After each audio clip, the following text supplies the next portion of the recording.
There was a moment in scripture that often gets overlooked. John the Baptist, the very man who paved the way for Jesus, was executed, beheaded, silenced. And when Jesus heard the news, he didn't gather the disciples to talk strategy. He didn't rush to perform a miracle. The Bible simply says, when Jesus heard what had happened, he withdrew by boat privately to a solitary place. That was his response, solitude. He grieved in silence, away from the crowd. No announcement, no speech, just space. And men today were no different. When we hurt, we don't broadcast it, we vanish. Not because we want to be mysterious, but because the world has taught us that it doesn't know what to do with our pain. So we retreat to the car, to the garage, to late night drives with no music, because sometimes the only safe place to bleed is alone.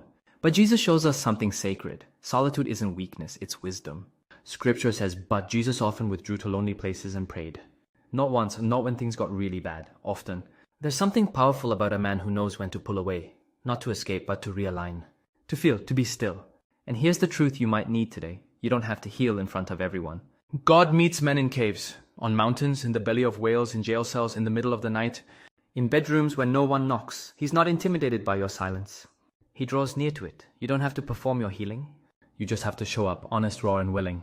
Here's what Jesus also did. He didn't stay gone.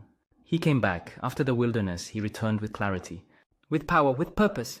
So if you're in that lonely place right now, don't rush it. Let it do what it's meant to do. Let it strip away the noise. Let it break the things in you that can't go with you into your next season.